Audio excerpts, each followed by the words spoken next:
video if you should still japa or not, depending on your priority list. If Nigeria is giving you peace of mind, stay. If it's not giving you peace of mind, go.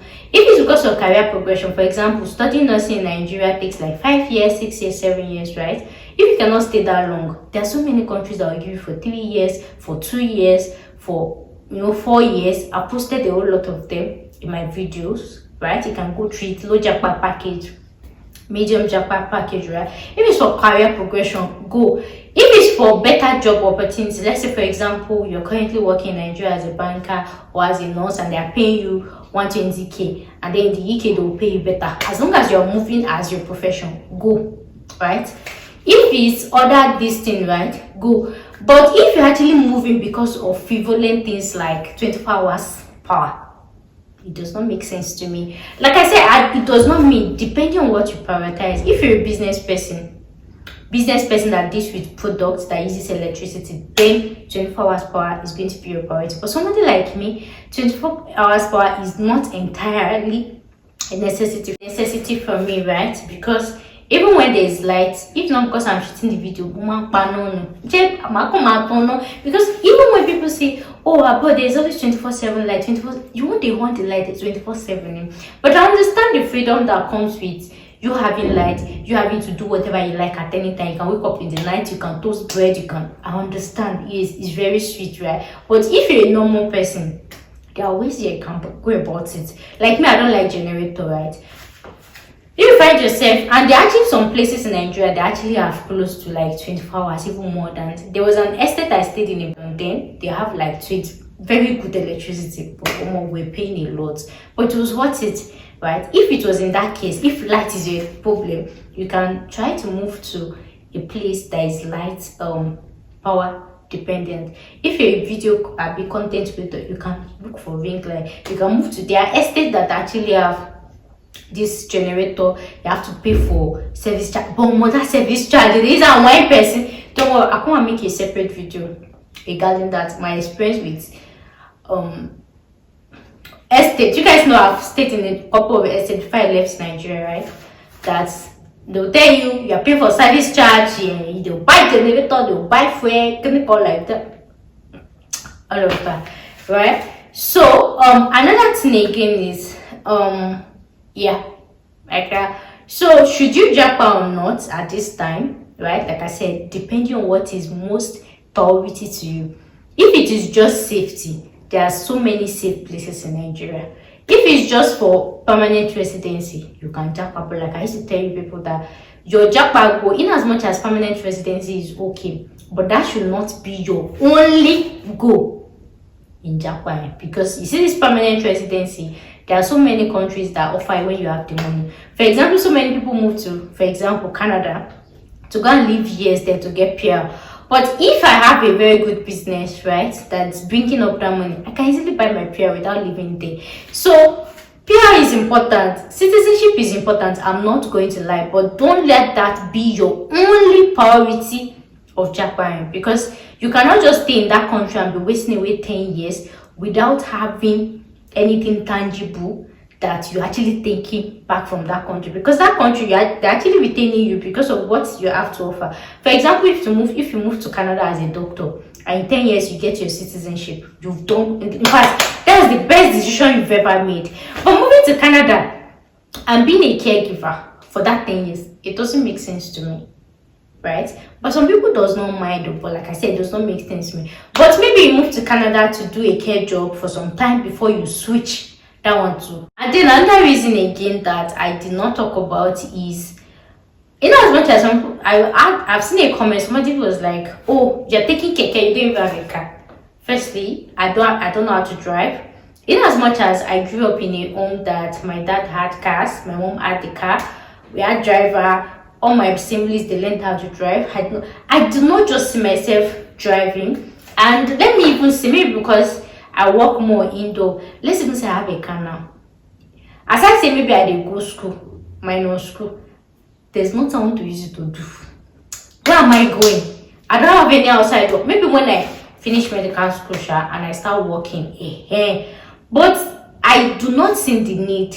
I just feel like it's easier for me to just book taxi, enter taxi, this thing. Motor spoil for you, did not concern me. This thing jam, it don't concern me. Most and because I come out once in a while outside going to school. And going to school, I had to like look for a way to like get a bus instead of spending money for taxi, this thing. So if car is not a priority to me because it's not a necessity to me. And imagine living in a place that your school is not that far from. I should not be driving less than 1 kilometer. Like it's just as if driving the car can don't turn mom at day school. Unless I just want to buy it to just go and show off. And another thing is I do not see myself driving. I don't know if I'm scared of driving. I don't know. It does not just appeal to me. I'm not just this thing. I just feel, and another reason again is because I'm very spontaneous. Any country I find myself, if you guys notice, I change background a lot. I'm always moving, so I don't want to buy anything that will even tie me down to a country. I can say, oh, this is the country I want to move to. This is the country I want to move to. In the past distance, you know how many countries that. So imagine having a car, having to resell this thing. I don't know. I don't just see the need. Maybe when I start working, I'll see the need. But for now, I don't know how to drive this thing. So another reason I left Nigeria is because when you actually book taxi outside the country, the drivers, they are not insultive. They do not insult you. They didn't say you Yahweh, they did not call you a shadow, did not nothing. Even when you have contact with them, nobody, they are not jiggy this thing. You know, they are not howling, they are not this thing, right? I've had instances that when I was going on the way, the taxi actually stopped on the way, and the way was like my pay and full as he didn't want me. But that time I just said, let's just park in a filling station. More park where people they land the mean slap that might bury me. As we park, this thing was explained. Just like me, I shall enter inside the filling station because code was there. But let me pay half. I will even try calling the taxi. If this was Nigeria, I would not have tried it. I would have just paid that money because I don't want somebody to break my head that night. I don't want somebody to land me slap. Outside Nigeria, the men, they are not aggressive. Any small thing, they don't just like try to like. Most Nigerian men, once they see a girl, right? Once they see a girl, especially if they have small stature, they automatically feel like it's that time to, you know, show say, you know, that kind of thing. And you taking a taxi is like you've hurt their ego. So taking a taxi in Nigeria, I try to be friendly with the driver, or I should not even talk at all. This thing, there's this, it's like there's some rules that you have to follow because I want you. Even when you come out of the taxi, maybe you have a bag, right? The taxi, you still be expecting the driver to help you with your taxi, with your load. Sure, you're not gonna help me. You know, things like that. But outside the country, I can even book taxi in the midnight. You know, at that time that I came to the country newly, that I was looking for hotel, looking for this thing. So I always used to leave home late, early, right? Very early. So I'm free to book taxi in the morning, in the midnight, in the this thing, because I know say nobody will come and do this thing. I remember one time I went to a country newly. Let me tell you this one. I went to a country newly and there was no nearby restaurant. They've closed shop. So I now asked, I actually lodged in a hotel apartment. I don't really like hotel because of my hygiene this time. I always like to go for serviced apartment. So I was now asking them, is there any restaurant that is close by here? So they now told me there's a place I can get food that they do 24/7, but they are not sure they do delivery, or delivery has closed because it's already late, right? So that was how I booked taxi. I now went to the place, I got the food, coming back. That's how I want to enter the apartment too. I now told the driver to on. Driver back on, nobody was opening. Driver back on, nobody was opening. I was like, ha! I bet it's so long. I be getting man too so long. Even when my young be. Do you know that this driver stayed in the car? He put on his flashlight. And me, I was even trying to see because because of PTSD, because coming from a place like Nigeria, the driver would have been like, auntie, come out, and they go do next order, that type of thing. I was not telling the driver that let him call his number, let me do transfer. I was like, let me just wait so that somebody can come out. Like, you want to be sure somebody come out of the house, right? And like, at that point, I was like, I felt so. So the guy waited for me. He was in his pin, he on the lights, pin, till the gate man came, opened the door, and the gate man actually drove inside. Before I now did the transfer from my, and I thank you so much. Because I don't imagine if he had left me outside the gate and I'm knocking with this my small hand.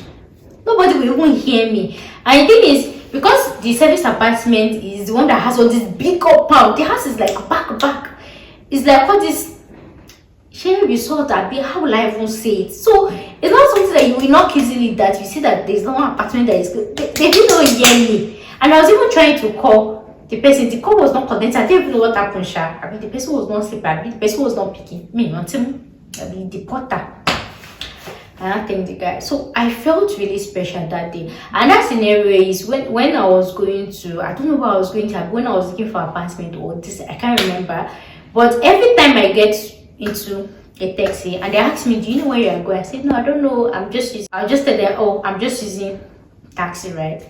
So when I get there, right, and I pay the taxi the money, right, say they're supposed to go, they'll not be like, I want to wait for you to be sure that you've seen the person you're looking for or this thing. They will still wait behind.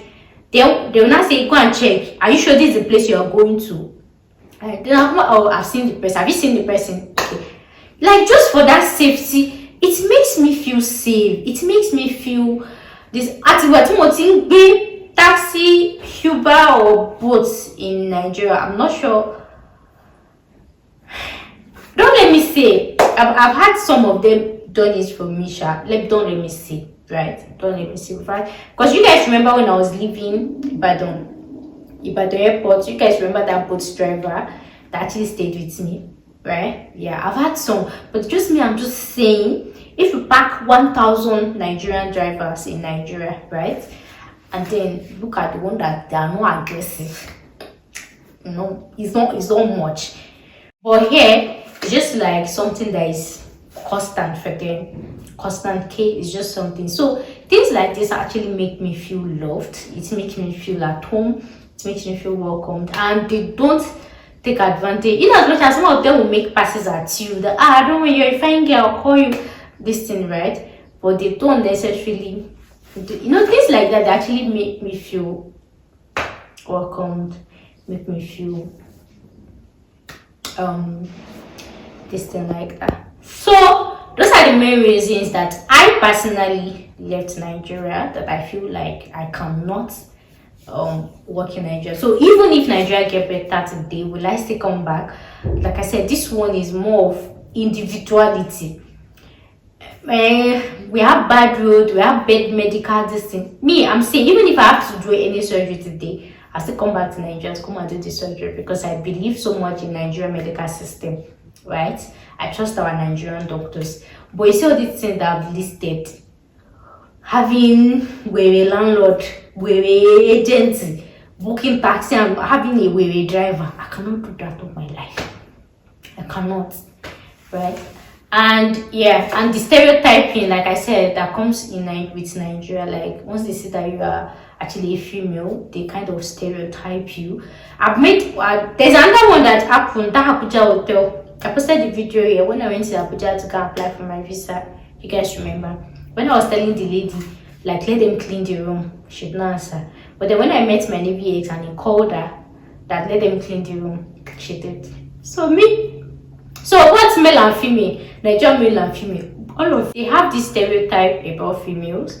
When a female says something, they do not listen to you. But when a guy says it, or when a man says it, they kind of respect them. So things like this actually trigger me a lot, or makes me feel like, hey, bro, especially because of my small stature, right?